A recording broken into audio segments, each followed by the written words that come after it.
ನೋಡಿ ಎಲ್ಲರ ಪಕ್ಕದ ತೋಟಕ್ಕೆ ನಾವಿವಾಗ ಜೋಳ ಕೀಳಕ್ಕೆ ಹೋಗ್ತಾ ಇದ್ದೀವಿ. ಹಿಂದೆ ಕಾಣಿಸಿದೆಯಲ್ಲ ಅದೇ ಜೋಳ. ಬನ್ನಿ ಎಷ್ಟು ಕೀಳಿದೆ ಅಂತ ನೋಡ್ಕೊಂಬರೋಣ. ಸದ್ಯಕ್ಕೆ ಯಾರಾದರೂ ಇದ್ದಾರ ಅಂತ ನೋಡೋಣ. ಯಾರು ಕಾಣಿಸ್ತಾ ಇಲ್ಲ. ಬೇಗ ಬೇಗ ಬನ್ನಿ, ಬೇಗ ಬೇಗ ನಡೀರಿ, ಯಾರಾದ್ರೂ ಬಂದ್ಬಿಡ್ತಾರೆ. ಈ ಚಿಕ್ಕ ಚಿಕ್ಕ ಜೋಳ ಎಲ್ಲ ಬೇಡ, ದೊಡ್ಡದ್ ಬೇಕು. ಅಲ್ಲೂ ಇಲ್ಲ ಹೈಟ್ ಆಗಿರೋ ಗಿಡಗಳು ಆದ್ರೆ ಯಪ್ಪ ಭಯ ಆಯ್ತಿದ್ ಬ್ರೋ. ಮುಂದಕ್ಕೆ ನಡಿ. ಅದಕ್ಕೆ ಹಂಗಿಂದ ಹೋಗ್ರಿ ಅಂತ ಅಮ್ಮ ಆಗ್ಬೋದು. ಇವ ಬ್ರೋ ನಡಿ, ಕಾಲಿ ಕಕ್ಕಿ ನಂಗೆ ಭಯ ಆಗ್ತೈತಿ ನಿಜ.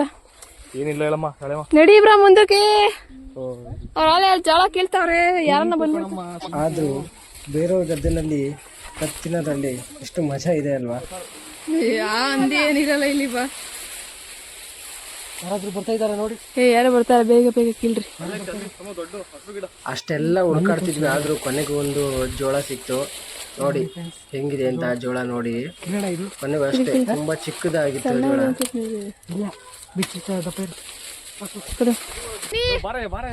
ಬೇಗ ಬಾ, ಯಾರು ಬಂದ್ರು ಅಂತ ಗೊತ್ತಾದ ತಕ್ಷಣ ನೋಡಿ ನಮ್ಮ ಬ್ರದರ್ ಹೆಂಗ್ ಓಡೋಗ್ತಿದ್ದಾರೆ ಅಂತ. ಅಲ್ಲೇ ನೋಡಿ ಹೆಂಗೆ ಎಷ್ಟು ಸ್ಪೀಡಾಗಿ ಓಡೋಗ್ತಿದ್ದಾರೆ ಅಂತ. ರೇಖಾ ಕಂಫಾಸ್ಟ್. ನಮ್ಮ ಅಕ್ಕ ಹೆಂಗ್ ಕಿತ್ಕೊಂಡು ಅಲ್ಲೇ ಸುಳ್ಕೊಂಡು ಕುತ್ಕೊಂಡ್ಬಿಟ್ಟವಳೆ ಜೋಳನ. ಬಾರಿ ಯಪ್ಪ, ಯಾರಾದ್ರೂ ಬರ್ತೀರಿ ಹೆಣ್ಮಕ್ಳಿಗೆ ಅಂಕಲ್ ಬರ್ತಾರೆ ಅಂತ ಇದ್ರಲ್ಲೇ ಗೊತ್ತಾಗುತ್ತೆ ನೋಡಿ. ಅಲ್ಲಿ ಅವ ಅಂಕಲ್ ಒಬ್ರು ಬರ್ತಿದ್ದಾರೆ ಅಂತ ನಾವು ಕಿರ್ಚಾಡಿದ್ರು ಹೆಂಗೆ ನಿಧಾನಕ್ಕೆ ಆರಾಮಾಗಿ ಬರ್ತಾ ಇದಾರೆ ಅಂತ ನೋಡಿ. ಯಾರೋ ಬರ್ತಿದ್ದಾರೆ ಅಂತ ಹೇಳಿದ್ರು ಜೋಳನ ಅಲ್ಲೇ ಸುನ್ಕಲ್ ತಿಂತವ್ರೆ. ಎಷ್ಟು ಧೈರ್ಯ ಇರಬೇಡ.